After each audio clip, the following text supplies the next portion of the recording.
இந்த நாளிலும் நாம் செய்திக்கு போவதற்கு முன்பாக ஒரு பாடலை பாடி நாம் செய்திக்குள் கடந்து போகலாம். என் ஜனமே மனம் திரும்பு, இந்த பாடலை நாம் பாடுவோம். என் ஜனமே மனம் திரும்பு, இயேசுவிடம் ஓடிவா.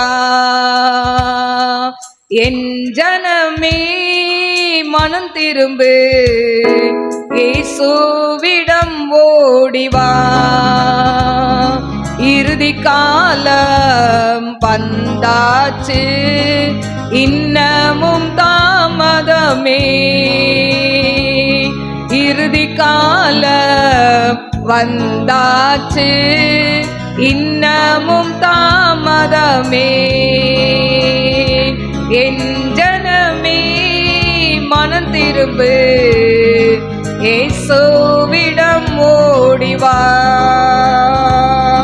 உன்னை நினைத்து சிலுவையிலே தாகம் தாகம் என்றான். உன்னை நினைத்து சிலுவையிலே தாகம் தாகம் என்றான். உன்னை ரட்சிக்க பாவம் மன்னிக்க தன்னையே பலியாக்கினார். உன்னை ரட்சிக்க பாவம் மன்னிக்க தன்னையே பலியாக்கினார். என் ஜனமே மனம் திரும்பு, இயேசுவிடம் ஓடிவா. என் ஜனமே மனம் திரும்பு, இயேசுவிடம் ஓடிவா. துயரத்தான் உனக்காக தீய உன் வாழ்வு மாற. துயரத்தான் உனக்காக தீய உன் வாழ்வு மாற. காயங்கள் உனக்காக உன் நோயெல்லாம் தீர. காயங்கள் உனக்காக உன் நோயெல்லாம் தீர. என் ஜனமே மனம் திரும்பு, இயேசுவிடம் ஓடிவா. என் ஜனமே மனம் திரும்பு, இயேசுவிடம் ஓடிவா.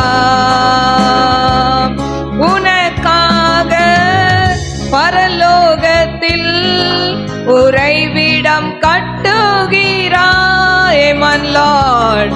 உனக்காக பரலோகத்தில் உறைவிடம் கட்டுகிறார். உன்னை தேடி வருகின்றார் இன்று நீ ஆயத்தமாம். உன்னை தேடி வருகின்றார் இன்று நீ ஆயத்தமாம். என் ஜனமே மனம் திரும்பு, இயேசுவிடம் ஓடிவா. இறுதி காலம் வந்தாச்சு, இன்னமும் தாமதமே. இறுதி காலம் வந்தாச்சு, இன்னமும் தாமதமே. என் ஜனமே மனம் திரும்பு, இயேசுவிடம் ஓடிவா. ஸ்தோத்திரிக்கிறேன் ஆண்டவரே, மகா பரிசுத்தமுள்ள நல்ல தகப்பனே, உமக்கு கோடி கோடி ஸ்தோத்திரங்களை ஏறெடுக்கிறேன் ஆண்டவரே. அன்பின் தேவனே உமக்கு ஸ்தோத்திரிக்கிறேன், மகிமையின் தேவனே உமக்கு ஸ்தோத்திரிக்கிறேன்ப்பா. இந்த நாள்ல வந்திருக்கிற உடைய பிள்ளைகள் ஒவ்வொருத்தரையும் கண்ணோக்கி பாருங்கப்பா. ஆன்லைன்ல இதை பார்த்து கொண்டு இருக்கிற ஒவ்வொரு பிள்ளைகளையும் கண்ணோக்கி பாருங்க ராஜா. ஆண்டவரே உமக்கு ஸ்தோத்திரிக்கிறேன், துதிக்கிறேன் ஆண்டவரே. என் ஜனமே மனம் திரும்பு என்று சொல்லி பாடினோமே ஆண்டவரே. இன்றைக்கு மனம் திரும்பாத எத்தனையோ பிள்ளைகள் அப்பா ஆண்டவரே இந்த உலகத்துல வாழ்ந்து கொண்டு இருக்கிறாங்களே ஏசப்பா, ஆண்டவரே உமக்கு ஸ்தோத்திரிக்கிற உம்முடைய வருகை சமீபமா இருக்கிறபடியினால் ஆண்டவரே அப்பா தகப்பனே நாங்கள் ஒவ்வொருத்தரும் உமக்கென்று ஆயத்தப்பட கிருபை கொடுங்கப்பா. ஆண்டவரே உமக்கு ஸ்தோத்திரிக்கிற ஆன்லைன்ல இதை கேட்டுக்கொண்டு இருக்கிற அநேக ஜனங்கள் உண்டேப்பா. ஆண்டவரே ரட்சிக்கப்படாத ஒவ்வொரு பிள்ளைகளையும் ரட்சிங்க ஆண்டவரே. பெயர் கிறிஸ்துவர்களாய் வாழ்ந்து கொண்டிருக்கிற பிள்ளைகளை ரட்சியும் ஆண்டவரே. அப்பா உமக்கு ஸ்தோத்திரிக்கிற செய்வன கட்டுல ஆண்டவரே அப்பா, நோயில ஆண்டவரே அப்பா தகப்பனே சாபத்துல வாழ்ந்து கொண்டிருக்கிற பிள்ளைகளை விடுதலை செய்யும் ஆண்டவரே. ஓ ரபா லிபா ரபா தீபா ரபோ ஷாலா ரபௌலி ஆக்கா ரபா. ஆண்டவரே உமக்கு ஸ்தோத்திரம். அடிமை சிலுவை நிழலுக்குள்ள மறைத்து கொண்டு நீங்க பேசுங்க டாடி. ஒரு மனுஷியுடைய சத்தத்தை அல்ல, தேவ சத்தத்தை பிள்ளைகள் கேட்கட்டும். இயேசுவின் நாமத்தில் கேட்கிறேன் பிதாவே, ஆமென். கர்த்தருடைய பரிசுத்த நாமத்துக்கு ஸ்தோத்திரம். இந்த நாளிலும் உங்கள் வாழ்வில் அற்புதம் நடக்கணுமா அப்படின்ற ஹெட்டிங்ல பார்க்க போறோம். உங்க வாழ்வில் அற்புதம் நடக்கணுமா? வாசிப்போம் யோபு 37:5.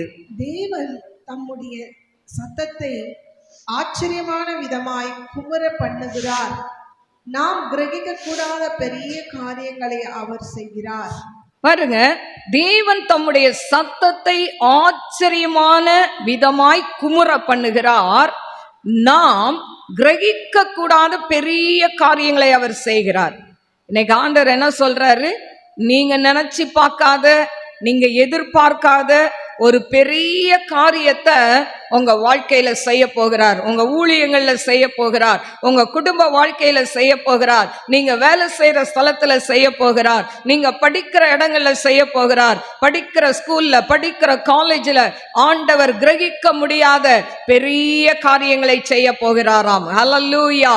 எனக்கு அருமையான தெய்வ பிள்ளைகளே, இப்போ நம்ம வாழ்க்கையில ஆண்டவர் கிரகிக்க முடியாத அற்புதத்தை செய்கிறார் என்று சொல்லி பார்த்தோம். ஆனா அதுக்கு முன்னால இஸ்ரவேல் ஜனங்களுக்கு என்னென்ன கிரகிக்க முடியாத அற்புதங்களை செய்தார் என்று சொல்லி நாம் வேதத்தில் நாம் பார்க்கலாம். எனக்கு அருமையான தேவ பிள்ளைகளே, இஸ்ரவேல் ஜனங்கள் 430 வருஷம் எகிப்தில் அடிமையா இருந்தார்களாம். 430 வருஷம் அடிமையா இருந்து அந்த பார்வோன் ராஜா அவர்களை கொடுமையாய் வேலை வாங்கினானாம். இப்படி கொடுமையாய் ஆட்சி செய்த அந்த நாட்கள்ல அவர்கள் தேவனை நோக்கி முறையிடுகிறார்கள். இந்த கூக்குரல் தேவனுடைய சந்நிதியில் எட்டினபடியினால் ஆண்டவர் என்ன பண்றாரு? மோசே என்கிற பக்தனை அந்த இடத்திற்கு அந்த ஜனங்களை மீட்கும்படியாய் அனுப்பினார். ஆனால் எனக்கு அருமையான தெய்வ பிள்ளைகளே, இந்த மோசேவை ஆண்டவர் முட்செடியின் நடுவில் தெரிந்து கொண்டார். முட்செடி பற்றி எரிகிறது, ஆனால் அந்த செடிக்கு எந்த சேதமும் இல்லை. இந்த காட்சியை கண்டவுடனே ஆண்டவர் சொல்றார், மோசே மோசேன்னு கூப்பிடுறார். என்ன ஆண்டவரே கேட்கும் போது, நீ என்ன பண்ணு, இஸ்ரவேல் ஜனங்கள்ட்ட உன்னை அனுப்ப போறேன் அப்படின்னு சொல்றார். சொன்ன உடனே அந்த மோசே சொல்றார், ஐயோ நானா? நான் மந்த வாய், திக்கு நாவு, எனக்கு பேசவே தெரியாது, என்னை விட யாரையாவது அனுப்புங்க ஆண்டவரே. இன்னைக்கும் நம்ம அப்படிதான் சாக்கு போக்கு சொல்கிறோம். ஜெபம் பண்ண சொன்னா தெரியாது, நம்ம பாட்டு பாட சொன்னா தெரியாது, ஊழியர் செய்ய சொன்னா தெரியாது. என கருமையான தெய்வ பிள்ளைகளே, தேவன் கொடுக்கிற தருணங்களை நாம் ஒரு நாளும் மிஸ் பண்ணவே கூடாது. ஆண்டவர் நம்ம கையில கொடுக்கிறாரா, இதை செய், இந்த ஊழியத்தை செய் என்று சொல்லும் பொழுது அதை நாம் செய்ய வேண்டும். ஹல்லேலூயா.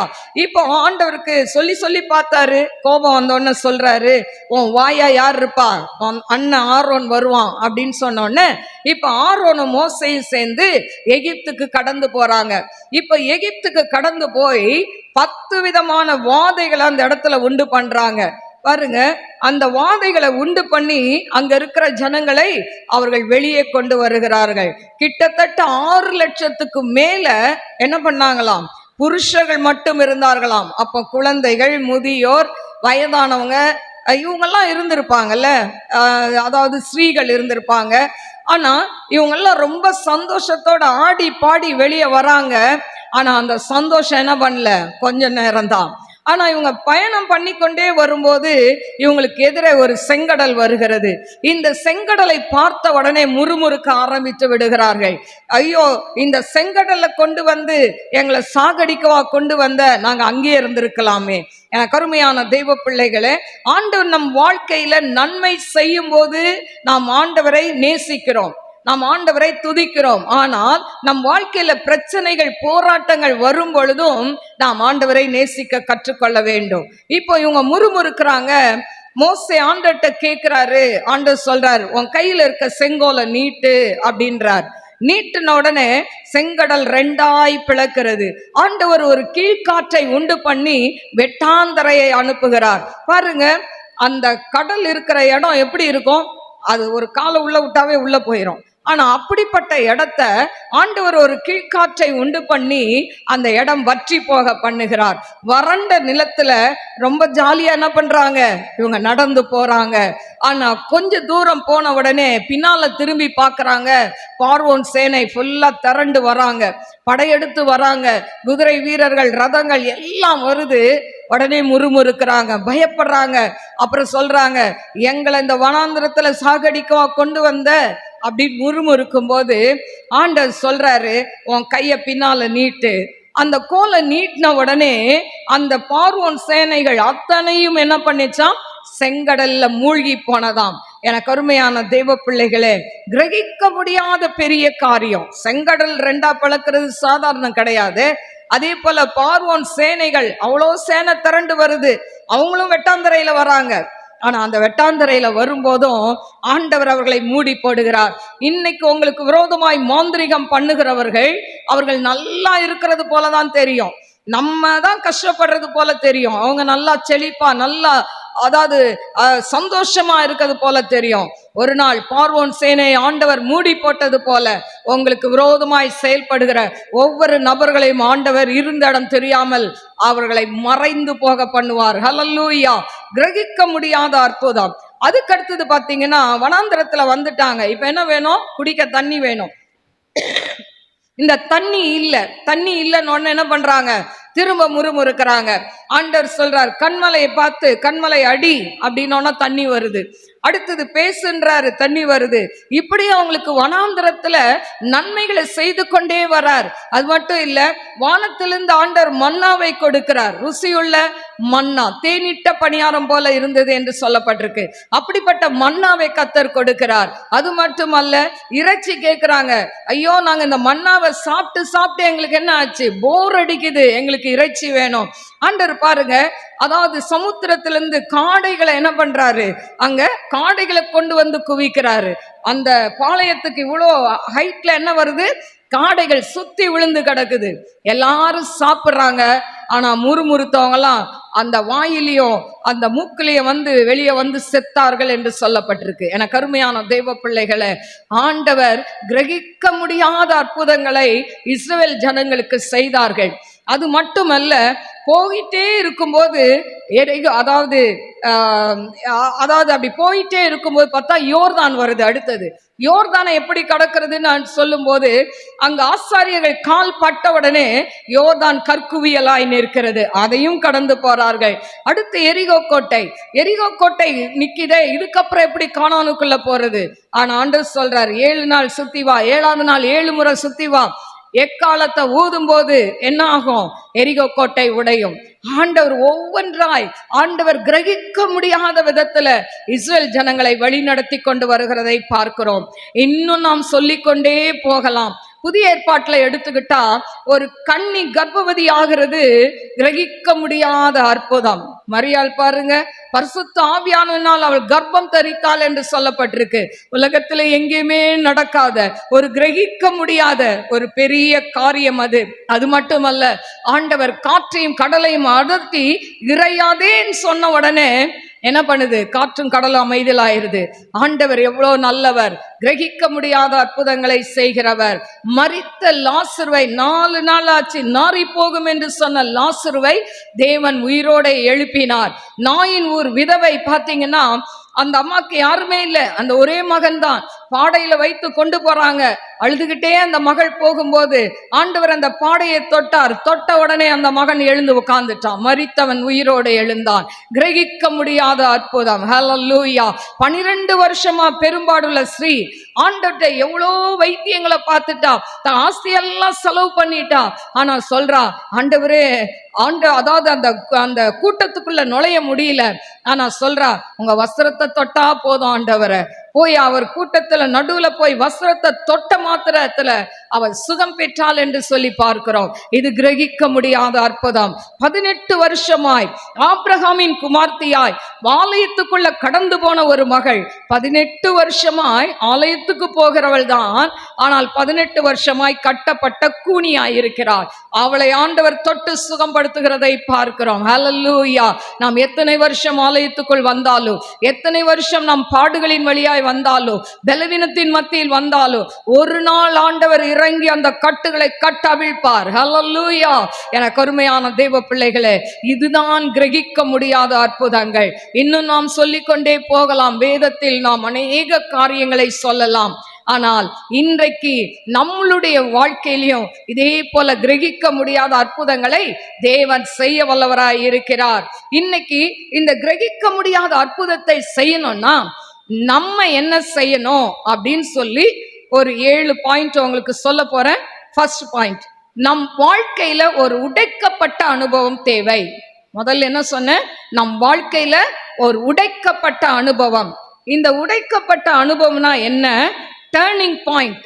நம்ம போய்கிட்டே இருக்கோம் ஒரு ரூட்ல, உலகத்துக்கு பின்னால ஓடிக்கிட்டே இருக்கிறோம், பாவ வாழ்க்கைக்கு பின்னால ஓடிக்கிட்டே இருக்கிறோம். அதுல நின்னு கல்வாரி சிலுவையை திரும்பி பார்க்கறதா டர்னிங் பாயிண்ட். அதுதான் ரட்சிப்பு. அதுதான் என் ஜனமே மனம் திரும்பு என்று சொல்லி பாடினோம். ஹல்லேலூயா. இன்றைக்கு அநேக ஜனங்கள் பாவத்தை நோக்கி, பாவத்தை தண்ணீராய் பருகி கொண்டு ஓடிக்கொண்டு இருக்கிறார்கள். ஆனால் ஆண்டவர் சொல்றார், நீ நின்னு கல்வாரி சிலுவை திரும்பி பாருங்க ஆண்டவர் சொல்றாரு. அல்லேலூயா. இன்னைக்கு அநேகர் சர்ச்சுக்கு போகலாம், வசனத்தை கேட்கலாம், எல்லாமே செய்யலாம், காணிக்கை கொடுக்கலாம், தசம்பாகம் கொடுக்கலாம். ஆனா இருதயத்தை கொடுக்கலையே. ஆண்டவர் என்ன சொல்றாரு? என் மகனே மகளே, உன் இருதயத்தை எனக்கு தான் சொல்றாரு. அந்த இருதயத்தை கொடுக்காம எதை கொடுத்தாலும் ஆண்டவர் அங்கீகரிக்க மாட்டார். அல்லேலூயா. வேதத்துல ஒரு நபரை உங்களுக்கு சொல்ல விரும்புகிறேன். லூக்கா 19ஆம் அதிகாரம் 3ஆம் வசனம். இயேசு எப்படிப்பட்டவரோ என்று அவரை பார்க்க வகை தேடினான். அவன் குள்ளனானபடியால் ஜனக்கூட்டத்தில் அவரை காணக்கூடாமல் அவர் போகும் வழியில் முன்னதாக ஓடி அவரை பார்க்கும்படி ஒரு காட்டத்தின் மரத்தில் ஏறினான். பாருங்க, இயேசு எப்படிப்பட்டவரோ என்று அவரை பார்க்க வகை தேடினான். அவன் குள்ளனானபடியால் ஜனக்கூட்டத்தில் அவரை காண கூடாமல். பாருங்க, எனக்கு அருமையான தேவ பிள்ளைகளே, இந்த சகியு என்பவன் ஒரு நல்ல பணக்காரன், வரி வசூலிக்கிறவன். அப்போ எனக்கு அருமையான தேவ பிள்ளைகளே, இவனுக்கு பணத்துக்கு பஞ்சமே இல்லை. நிறைய காரு, பங்களா, வீட்டுல நல்ல மனைவி, பிள்ளைகள், பொருளாதாரம் எல்லாமே ஆசீர்வாதமா இருக்கு. நிறைய வட்டி வாங்கி அது ஒரு பக்கம் மூட்டை கட்டி வைக்கிறான்.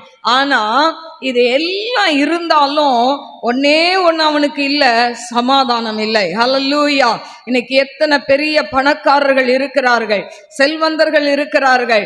ஆனால் எவ்வளோ வீட்டுக்கு மேல வீடு கட்டினாலும், பல இடங்கள்ல வீடு வாங்கி போட்டிருந்தாலும், பல இடங்கள்ல சொத்துக்களை குவித்து கொண்டு இருந்தாலும், இரவு நேரத்துல படுத்தா நித்திரை இல்லாமல் அவர்கள் கஷ்டப்படுகிறதை நாம் பார்க்கிறோம். என கருமையான தேவ பிள்ளைகளே, அப்படிதான் சகியு நிம்மதி இல்லாமல் திரிந்து கொண்டிருந்தான். அப்போதான் ஆண்டவர் அந்த பக்கமாய் வருகிறார் என்று கேள்விப்பட்டு ஆண்டவர் எப்படிப்பட்டவரோ என்று பார்க்க வகை தேடினான். பார்த்தான், அவன் ரொம்ப குள்ளனா இருந்தபடினால பக்கத்துல இருந்த ஒரு காட்டத்தி மரத்துல ஏறி உட்கார்ந்து கொண்டான். ஹல்லேலூயா. அவன் யாரெல்லாம் சுத்தி நம்மளை வேடிக்கை பார்க்கறாங்கன்னு பார்க்கல, ஐயோ நம்மளை அசிங்கப்படுத்துவாங்க, நம்மளை கிண்டல் பண்ணுவாங்கன்னு நினைக்கல. அவனுடைய ஒரே மோட்டிவ் என்ன? இயேசு எப்படிப்பட்டவர், அந்த இயேசு எப்படிப்பட்டவர், அவர் அன்பு எப்படிப்பட்டது, அவரை நான் பார்க்க வேண்டும். அந்த ஒரே எண்ணத்தோட அவன் காட்டத்தி மரத்துல ஏறிக்கொண்டான். ஆனால் இந்த ஆண்டவர் அந்த வீதி வழியாய் வரும்போது அநேகர் அவரை சுற்றி நெருக்கி வந்து கொண்டே இருக்கிறார்கள். ஆனால் அந்த மரத்தின் அருகே வரும் பொழுது என் தேவாதி தேவன் இயேசு அந்த இடத்துல நின்று சகையுவே சீக்கிரம் வா என்று சொல்லி கூப்பிடுகிறார். ஹல்லேலூயா. ஆண்டவருக்கு மறைவானது ஒன்றுமே இல்லை. அவன் ஏறினது நிறைய பேர் பார்த்திருக்க மாட்டாங்க. ஆனா ஏசப்பா பார்த்தாரா? அவர் அங்க வந்து நின்ன உடனே எனக்காக ஒரு மகன் காத்திருக்கிறான் என்று சொல்லி அத்தனை கூட்டத்தின் மத்தியிலையும் அந்த இடத்துல நின்று அண்ணாந்து பார்த்து சகைவே சீக்கிரம் இறங்கி வா என்று சொல்லி கூப்பிடுகிறதை பார்க்கிறோம். அந்த சூழ்நிலையில சகையு பாருங்க, அவனுக்கு ஒரே சந்தோஷம். இத்தனை பேர் நெருக்கி வராங்களே, அவங்க பேரெல்லாம் கூப்பிடலையே, என்னை அழைத்தாரே என்று சொல்லி அந்த மரத்தை பிடித்திருந்த பிடியை விட்டு அவன் கீழே குதிக்கிறதை பார்க்கிறோம். எனக்கு அருமையான தேவ பிள்ளைகளே, இன்றைக்கும் சகை எப்படி மரத்தை பிடிச்சிட்டு உட்கார்ந்து இருந்தானோ, இன்னைக்கு நம்ம இந்த உலகத்தில் இருக்க பாவ பழக்கங்கள், இச்சைகள், விக்கிரக ஆராதனைகள், வேசித்தனங்கள், விபச்சார பாவங்கள், இல்லாவிட்டால் அதாவது யூடியூப்ல பார்க்கிற வேண்டாத அருவருப்பான காரியங்கள் எல்லாத்தையும் பிடித்து வைத்துக் கொண்டு இருக்கிறோம். ஆனால் தேவனிடத்துல வரும்பொழுது அதை தூக்கி எறிந்து விட்டு, அதை விட்டு விட்டு தேவனிடத்தில் வர வேண்டும். அவன் விட்டுட்டான், கையை விட்டுட்டான், விட்டு ஆண்டுகிட்ட வரான். ஆண்டு சொல்றார், இன்றைக்கு நான் உன் வீட்டுக்கு வரணும்னு சொல்றார். அவனுக்கு ஒரே சந்தோஷம். பக்கத்துல இருக்கவங்க எல்லாம் சொல்றாங்க, இவன் பாவியாச்ச, இவன் வீட்டுக்கு போறாரு.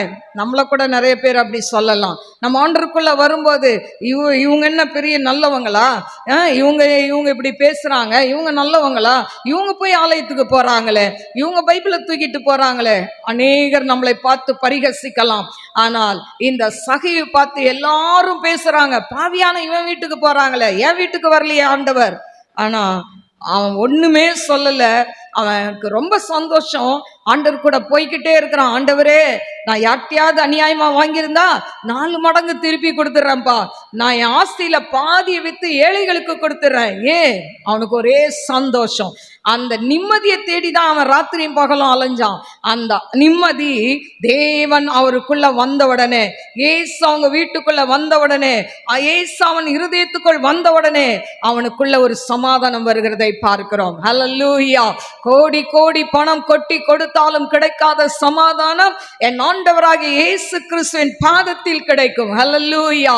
எனக்கு அருமையான தேவ பிள்ளைகளே, பாருங்க, அந்த சமாதானத்தை பெற்றுக்கொண்டு ஆண்டுகிட்ட அவன் எல்லாத்தையும் நான் விட்டுறேன் ஆண்டவரே, எனக்கு நீங்க போதும் ஆண்டவரே அப்படின்னு சொல்லி ஆண்டவரை நோக்கி அவன் சொல்லும் போது பாருங்க, அந்த இடத்துல 9ஆம் வசனம், இயேசு அவனை நோக்கி, இன்றைக்கு இந்த வீட்டுக்கு ரட்சிப்பு வந்தது, இவனும் ஆபிரகாமுக்கு குமாரனாய் இருக்கிறானே, இழந்து போனதை தேடவும் ரட்சிக்கவுமே மனுஷகுமாரன் வந்திருக்கிறார்.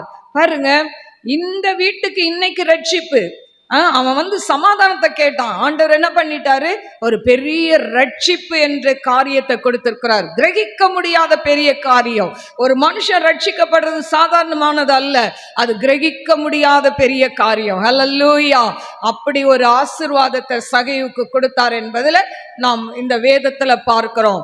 அதனால பணத்தால எல்லாத்தையும் சாதிக்கலாம்னு நினைச்சா அது உங்க வாழ்க்கையில தோல்வியை கொண்டு வரும். பணம் கொஞ்ச நாள் தான், பணம் இன்னைக்கு இருக்கும், நாளைக்கு போயிடும். ஆனா ஆண்டவர் நிரந்தரமாய் யார் உன்னை கைவிட்டாலோ, யார் உன்னை ஏளனப்படுத்தினாலோ, யார் உன்னை வேண்டாம் என்று அதாவது ஒதுக்கி தள்ளினாலோ, என் நேசப்பா உன்னை தள்ள மாட்டார். ஹல்லேலூயா.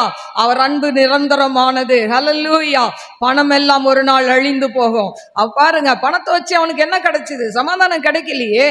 இன்னைக்கு பணத்துக்கு பின்னால போறவங்களுக்கு சமாதானம் இல்லை.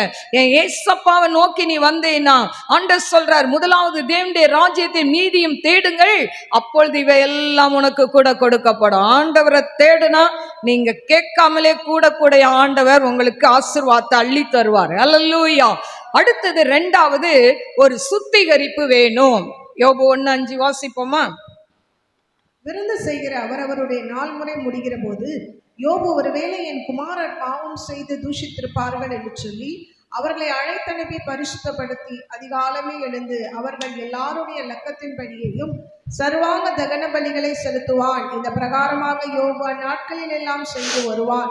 பாருங்க, யோபு தன் பிள்ளைகளுக்காய் ஒரு சுத்திகரிப்பை செய்கிறத பார்க்கிறோம். அப்போ நம்ம வாழ்க்கையில கிரகிக்க முடியாத அற்புதம் நடக்கணும்னா ஃபர்ஸ்ட் சொன்ன நம்ம வாழ்க்கை உடைக்கப்படணும், நாம் ரட்சிக்கப்படணும். ரெண்டாவது சுத்திகரிப்பு. இந்த சுத்திகரிப்பை யோபு செய்யறான். என் பிள்ளைங்க பாவம் செஞ்சிருப்பாங்களோ, அவங்க ஏதாவது அவங்க போய் அண்ணன் வீட்டில் உட்காந்து ஒவ்வொருத்தர் வீட்டில் உட்காந்து சாப்பிடும் போதும் அரட்டை அடிக்கும் போதும் ஏதாவது வாயில பாவம் செஞ்சிருக்கலாம், ஏதாவது செஞ்சிருக்கலாம் அப்படின்னு சொல்லி சர்வாங்க தகன பலியை செலுத்தினானாம். இன்னைக்கு பெற்றோர்களாகிய நீங்கள், தாயும் தகப்பனும் உங்கள் பிள்ளைகளுக்காக ஒரு சுத்திகரிப்பு ஜெபம் டெய்லி பண்ணணும். பிள்ளைகள், ஆண்டவரே என் பிள்ளைங்க வெளியே போறாங்க வராங்க, கண்களால செய்யற பாவம், சிந்தையால செய்யற பாவம், இருதயத்துல செய்யற பாவம், பேசுகிற பொய் எல்லாத்தையும் மன்னிங்க ஆண்டவரேன்னு அவங்க தலை மேல கை வச்சு அவங்க தூங்கின பிறகு ஜெபம் பண்ணுங்க. அவங்களுக்கு ஒரு சுத்திகரிப்பு தேவை. ஹல்லேலூயா. நம்முடைய வாழ்க்கையும் சுத்திகரிக்கணும். அதே போல பிள்ளைகளுக்காய் நீங்க பெற்றோர்கள் என்ன பண்ணணும்? ஜெபிக்கணும். ஒரு சுத்திகரிப்பு. அந்த சுத்திகரிப்பை செய்து அவன் கர்த்தருக்கு பக்தி வைராக்கியமா இருந்ததுனாலதான் யோபு எல்லாத்தையும் இழந்து போனான். சொத்தை இழந்தான், சுகத்தை இழந்தான், மனைவியுடைய அன்பை இழந்தான், நண்பர்களுடைய அன்பை இழந்தான், தன் சரீரத்தில் எரிபந்தமான கொப்பளங்கள் இவைகள் மத்தியில சொல்றான், என்னை கொன்று போட்டாலும் அவர் மேல் நான் நம்பிக்கையாயிருப்பேன். ஹல்லேலூயா. இந்த தோல் முதலானவைகள் அழுகி போனாலும் நான் என் கண்ணால பார்ப்பேன் சொல்லி ஒரு நம்பிக்கை.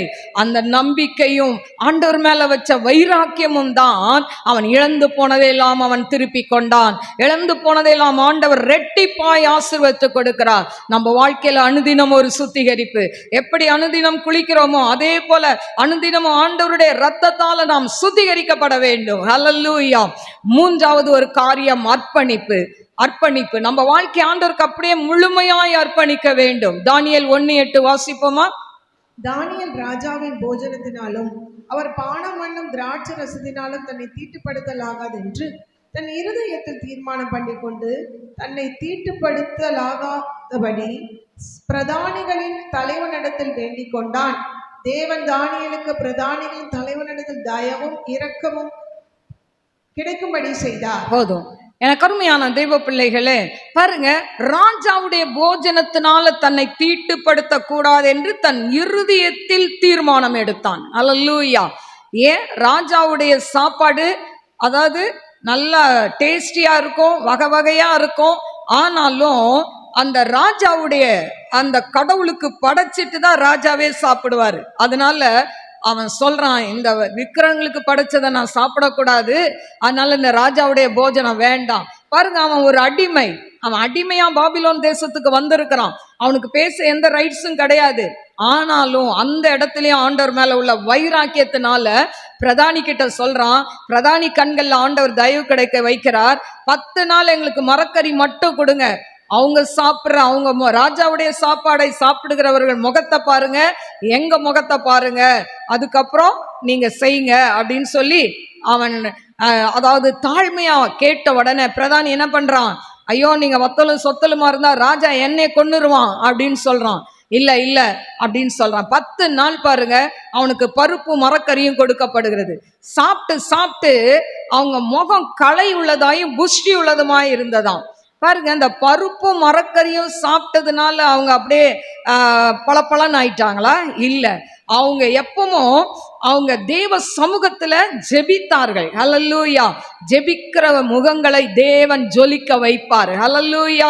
நம்ம கருப்பா இருந்தாலும் சரி, வெள்ளையா இருந்தாலும் சரி, அசிங்கமா இருந்தாலும் சரி, ஆண்டவருடைய பாதத்துல அமர்கிற ஒவ்வொரு பிள்ளைகளுடைய முகங்களும் தேவன் பிரகாசிக்க செய்வார். ஏன் சொன்னா வேதம் சொல்கிறது, என்னை நோக்கி பார்க்கிற முகங்கள் பிரகாசம் அடைந்தனன்னு சொல்லப்பட்டிருக்கு. ஆண்டவரை நோக்கிய முகங்கள் பிரகாசம் அடைந்தன. மோசே ஆண்டவரோடு 40 நாள் இருந்தார். கீழே இறங்கி வரும்போது ஜனங்களால அவன் முகத்தை பார்க்க முடியல. உடனே என்ன பண்றான்? ஒரு முக்காடை போட்டுக் கொள்கிறதை பார்க்கிறோம். என கருமையான தெய்வ பிள்ளைகளே, கிரகிக்க முடியாத அற்புதம் பாருங்க. 10 நாள் வெறும் அவங்கெல்லாம் கறி மீன் அது இது எல்லாம் சாப்பிட்றாங்க. ஆனா இவங்க மரக்கறியும் பருப்பும் தான் சாப்பிட்டாங்க. ஆனா இவங்க முகம் களை உள்ளதும் புஷ்டி. அது மட்டும் இல்ல, 10 மடங்கு இவங்க சமர்த்தர்களாய் ஞானத்துல எல்லாரையும் கூப்பிட்டு கேள்வி கேட்கிறான் ராஜா. ஆனா இவங்க எல்லாரை காட்டிலும் 10 மடங்கு இவங்க ஞானம் உள்ளவர்களாய் இருந்தார்கள் என்று சொல்லப்பட்டிருக்கு. எனக்கு அருமையான தேவ பிள்ளைகளே, நம்முடைய வாழ்க்கையில தேவனுக்கென்று நம் வாழ்க்கை முழுமையாய் அர்ப்பணிக்கும் போது நாம் படிக்கிறவர்களா இருக்கலாம், வேலை செய்கிறவர்களா இருக்கலாம், காலேஜுக்கு போற பிள்ளைகளா இருக்கலாம், யாரா இருந்தாலும் தேவனுக்கு முதலிடம் கொடுத்து உன்னுடைய உன்னுடைய முழு அதாவது வாழ்க்கையும் தேவனுக்கு அர்ப்பணிக்கும் பொழுது கர்த்தர் நமக்கு பெரிய காரியங்களை செய்வார், கிரகிக்க முடியாத பெரிய காரியங்களை செய்வார். ஹல்லேலூயா. 4வது மத்தேயு 6:6 வாசிப்போம்.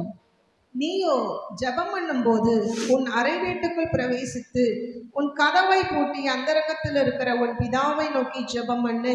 அப்பொழுது அந்தரங்கத்தில் பார்க்கிற உன் பிதா வெளியரங்கமாய் உனக்கு பலனளிப்பார். பாருங்க, 4வது ஒரு காரியம் அந்தரங்க ஜெபம். முதல் சொன்ன உடைக்கப்பட்ட அனுபவம், 2வது சுத்திகரிப்பு, 3வது அர்ப்பணிப்பு, 4வது அந்தரங்க ஜெபம்.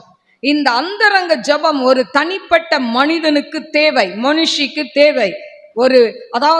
ஏன் சொன்னா, நம்ம குழுவாய் ஜெபிக்கலாம், கூடி ஜெபிக்கலாம், குடும்பமாய் ஜெபிக்கலாம். ஆனா தனி ஜெபத்தை பிசாசு செய்யவே விடமாட்டான்.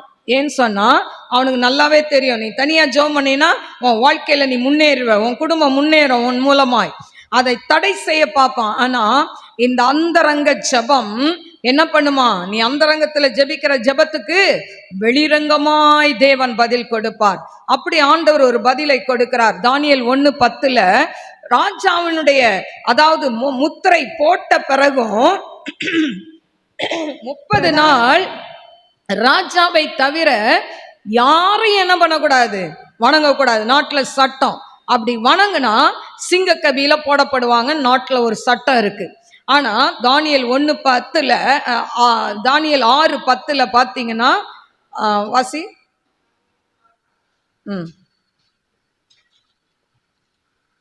தானியேலோ வென்றால் அந்த பத்திரத்துக்கு கையெழுத்து வைக்கப்பட்டது என்று அறிந்த போதிலும் தன் வீட்டுக்குள்ளே போய் தன் மேல் அறையிலே எருசலேமுக்கு நேராக பலகணிகள் திறந்திருக்க அங்கே தான் முன் செய்து வந்தபடியே தினம் 3 வேளையும் தன் தேவனுக்கு முன்பாக முழங்காற்படியிட்டு ஜெபம் பண்ணி பாருங்க, 30 நாள் ராஜாவை தவிர யாரையும் வணங்க கூடாது. ஆனா அவனுக்கு தெரியும் மனுஷ வழிபாடு ஆண்டவர் அருவருக்கிறார் என்று சொல்லி. அதனால இவன் எப்பவும் வழக்கம் போல எருசலேம் பலகணிகளை திறந்து, எருசலேமுக்கு நேரா பலகணிகளை திறந்து ஜன்னலை திறந்து வச்சுக்கிட்டு என்ன பண்றாரு, அந்த எருசலேமை நோக்கி ஜெபிக்கிறாரு. ஆனா அந்த ரங்கத்துல ஜெபிக்கிறாரு. இவங்கெல்லாம் போய் ராஜாட்ட கோல் மூட்டி இப்ப கொண்டு சிங்க கபில போட்டுட்டாங்க. ஆனா சிங்க கபில போடப்பட்ட தானியேல் சிங்கத்தின் மடியில நல்லா சொகுசா தூங்குறாரு. அல்லேலூயா. கிரகிக்க முடியாத பெரிய காரியம் இது நடக்குமா? சிங்கத்துக்கிட்ட மடியில போய் யாராவது படுக்க முடியுமா? பசியோட 4-5 சிங்கம் உள்ள இருக்கு. அதுக்கு நடுவுல தொப்புன்னு தானியேல போடும்போது சிங்கம் என்ன பண்ணும், பீஸ் ஆக்கி இருக்கும். ஆனா ஆண்டவர் என்ன பண்ணாரு, அவன் உள்ள போறதுக்கு முன்னால தூதர்களை வைத்து சிங்கத்தின் வாயை கட்டி போட்டார் என்று சொல்லப்பட்டிருக்கு. எனக்கு அருமையான தெய்வ பிள்ளைகளே, இன்னைக்கு உங்களுக்கு விரோதமா யாரெல்லாம் பேசணும்னு நினைக்கிறாங்களோ அவங்களுடைய வாயை தேவன் கட்டி போடுவார். ஹல்லேலூயா. சிங்கத்தின் வாயை கட்டின ஒரு மனுஷ வாயை கட்ட முடியாதா? கட்டாயமா கட்டுவார். ஹல்லேலூயா. உங்க வீட்டுக்காரவங்களை அசிங்கமா திட்டுறாரா, ஆண்டவரே இவங்க வாயை கட்டி போடுங்க ஆண்டவரே, நீங்க பதில் பேசாதீங்க, நீங்க சண்டை போடாதீங்க, ஆண்டவரே இவருடைய வாயை கட்டுங்கன்னு சொல்லுங்க. உங்க ஒய்ஃப் பயங்கரமா பேசுறாங்களா, இயேசு நாமத்துல ஆண்டவரே மனைவியுடைய வாயை கட்டி போடுங்க, அசிங்கமா பேசக்கூடாது ஆண்டவரே, ஆண்டவர்கிட்ட சொல்லுங்க. ஆண்டவர் அந்த ஜெபத்தை உடனே கேட்பார். ஹல்லேலூயா. சிங்கத்தின் வாயை கட்டினார், சிங்கத்தின் மடியில் சொகுசா தூங்குறான். கருமையான தெய்வ பிள்ளைகளே, அடுத்து தவறு செய்தவர்களை கொண்டு போடும்போது கெபிக்கிட்ட வரும்போதே சிங்கங்கள் பாய்ந்து அவர்களை பீறி நொறுக்கி போட்டது என்று சொல்லப்பட்டிருக்கு. ஹல்லேலூயா. அதனால அந்தரங்க ஜெபம் ரொம்ப ரொம்ப அவசியம். நீங்க காலையில எழுந்து ஜெபிக்கணும், கட்டாயம். நேரம் கிடைக்கும் போது தனிமையா ஜெபிக்கணும். அந்த ஜெபிக்க உங்க குடும்ப அலங்கத்தை எடுத்து ஆண்டவர் கட்டி கொண்டே இருப்பார். ஹல்லேலூயா. இப்போ 5 பாயிண்ட் 4 பாயிண்ட் சொல்லி இருக்கிறேன். 5வது அபிஷேகம் தேவை. அப்போஸ்தலர் 2:17 வாசிப்போமா? அப்போஸ்தலர் 2:17. அப்போஸ்தலர் 2:17. கடைசி நாட்களில் நான் மாம்சமான யாவர் மேலும் என் ஆவியை ஊற்றுவேன், அப்பொழுது உங்கள் குமாரரும் உங்கள் குமார்த்திகளும் தீர்க்க தரிசனம் சொல்வார்கள், உங்கள் வாலிபர் தரிசனங்களை அடைவார்கள், உங்கள் மூப்பர் சொப்பனங்களை காண்பார்கள். அல்லேலூயா. பாருங்க, கடைசி நாட்கள மாம்சமான யாவர் மேலே ஆவியை ஊற்றுவேன் சொல்றார். அப்போ கிரகிக்க முடியாத பெரிய காரியம் செய்யணும்னா அபிஷேகம் தேவை. அல்லேலூயா. பாருங்க, இந்த தாவீது அதாவது அவன் சின்ன வயதுல அண்ணன்மார்கள் நடுவுல அவன் அபிஷேகத்தை பெற்று கொண்டான். சாமுவேல் தீர்க்கதரிசி தாவீதை அபிஷேகம் செய்கிறார். இப்படி அபிஷேகம் பண்ணப்பட்ட தாவீது கோலியாத் என்கிற அரக்கனை வெல்ல முடியாம எல்லாரும் பயந்து நடுங்கி போய் கொண்டு இருக்கும் பொழுது ஆண்டவரே அந்த இடத்துல தாவீது என்ன பண்றான், அங்க போய் அந்த கோலியாத்தோட சண்டை போட்டு கோலியாத் தலைய கையில எடுத்துட்டான். அல்லேலூயா. காரணம் என்ன? அவனுக்குள்ள இருந்த அபிஷேகம், அவனுக்குள்ள இருந்த வைராக்கியம். அவன் சொல்றான், ராணுவங்களின் தேவனாகிய கர்த்தருடைய நாமத்துல உன் கிட்ட வரேன்னு சொல்றான். ஆண்டவருடைய நாமத்தை உச்சரித்தான். அவன் கூழாங்கல்லை எடுத்துக்கொண்டான். வசனத்தை குறிக்கும் வசனமாகிய கல், கூழாங்கல் கையில என்ன பண்ணிட்டான், அந்த கவன், ஜெபமாகிய கவன் மூணையும் எடுத்துக்கிட்டனால அவன் கோலியாத்தை ஈஸியாய் கொன்று குவித்ததை பார்க்கிறோம். கிரகிக்க முடியாத பெரிய காரியம். எல்லாரும் பாராட்டுறாங்க, சவுல் கொன்றது 1000 தான், தாவீது கொன்றதோ 16,000 என்று சொல்லி. ஹல்லேலூயா. எனக்கு அருமையான தெய்வ பிள்ளைகளே, உங்களுக்குள்ள அபிஷேகம் இருந்தால் உங்களை கொண்டு தேவன் கிரகிக்க முடியாத பெரிய காரியங்களை செய்வார். அதனால அபிஷேகத்தை கேட்டு பெற்றுக்கொள்ளுங்க. அடுத்தது 6வது, துதிக்க வேண்டும். துதி தேவை நம்ம வாயில. ஏசாயா 43:21. இந்த ஜனத்தை எனக்கென்று ஏற்படுத்தினேன், இவர்கள் என் துதியை சொல்லி வருவார்கள். இந்த ஜனத்தை எனக்கென்று ஏற்படுத்தினேன், இவர்கள் என் துதியை சொல்லி வருவார்கள். அப்போ ஆண்டவருடைய துதியை நம்ம என்ன பண்ணணும், சொல்லணும். அல்லேலூயா. கிரகிக்க முடியாத அற்புதம் நடக்கணும்னா நாம் ஆண்டவரை எந்நேரமும் நாம் துதித்து கொண்டே இருக்கணும். அல்லேலூயா. ஆண்டவரை துதிக்க துதிக்க எப்படி எரிகோ மதில்கள் விழுந்ததோ நம் வாழ்க்கையில நாம் துதிக்க துதிக்க எல்லா எரிகோ கோட்டைகளையும் கர்த்தர் தகர்த்து போடுவார். ஹல்லேலூயா. எனக்கு அருமையான தேவ பிள்ளைகளே, அப்போஸ்தலர் 16:25 பவுலும் சீலாவும் நடு ராத்திரியில என்ன பண்றாங்க, தேவனை துதிக்கிறார்கள். ஹல்லேலூயா. இப்படி தேவனை துதிக்கும் பொழுது அந்த சிறைச்சாலை அஸ்திபாரம் அசைந்தது என்று சொல்லப்பட்டிருக்கு. ஹல்லேலூயா. அவங்க கை காலெல்லாம் கட்டப்பட்டு தொழுமரத்துல மாட்டி வச்சிருக்கிறாங்க. அவங்க எந்த தவறும் செய்யல. ஆனாலும் அவங்களை அடிச்சு துன்புறுத்தினவங்க மத்தியில அவங்க என்ன பண்றாங்க, நடுராத்திரியில துதிக்கிறாங்க. எல்லாரும் தூங்குறாங்க. ஆனா பாருங்க, சிறைச்சாலை அஸ்திபாரத்தையே தேவன் அசைத்து விட்டார். இவங்க கையில இருக்க கட்டெல்லாம் கலண்டு போயிருச்சு. ஆனா ஜெயில் வார்டன் பாக்குறாரு, ஐயோ இவங்க தப்பி போயிருவாங்களேன்னு தன்னை கொல்ல போகும்போது, நாங்க இங்கதான் இருக்கிறோம், உனக்கு ஒன்றும் செய்யாதன்னு சொல்லி கடைசியில அந்த ஜெயில் வார்டனுடைய குடும்பம் முழுவதும் ரட்சிக்கப்படுகிறதை பார்க்கிறோம். அப்போ இன்னைக்கு நம்ம துதிக்கும் பொழுது நம் மூலமாய் கிரகிக்க முடியாத பெரிய காரியங்களை மற்றவர்களை ரட்சிப்புக்குள் தேவன் வழி நடத்துவார். ஹல்லேலூயா. அப்ப நம் வாய் எப்பொழுதும் எப்படி இருக்கணும், துதிக்கணும். தேவனை நம்ம முறுமுறுக்க கூடாது, சபிக்க கூடாது.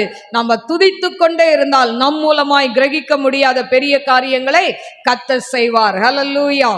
அதே போல பாத்தீங்கன்னா சங்கீதம் 119 165 உம்முடைய வேதத்தை நேசிக்கிறவர்களுக்கு மிகுந்த சமாதானம் உண்டு, அவர்களுக்கு இடரல் இல்லை. அப்போ கிரகிக்க முடியாத அற்புதம் செய்யணும்னா 7வது வேதத்தை நேசிக்க வேண்டும். நான் 7 பாயிண்ட் சொல்லியிருக்கேன்.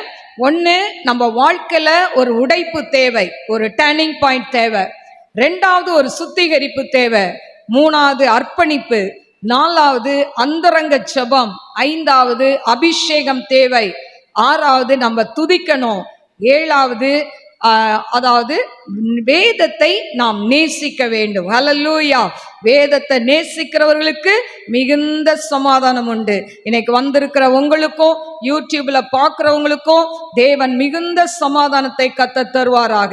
எனக்கு அருமையான தெய்வ பிள்ளைகளே, கிரகிக்க முடியாத பெரிய காரியம் செய்யணும்னா உங்க வாழ்க்கையில இந்த 7 காரியங்களையும் நீங்க கடைபிடிக்கும் போது கிரகிக்க முடியாத பெரிய காரியங்களை உங்கள் வாழ்க்கையிலும் உங்களை கொண்டு மற்றவர்களுடைய வாழ்க்கையிலும் கர்த்தர் செய்து முடிப்பார். ஹல்லேலூயா.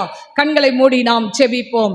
ஸ்தோத்திரிக்கிறேன் ஆண்டவரே, மகா பரிசுத்தமுள்ள நல்ல தகப்பனே, உமக்கு ஸ்தோத்திரிக்கிறேன்.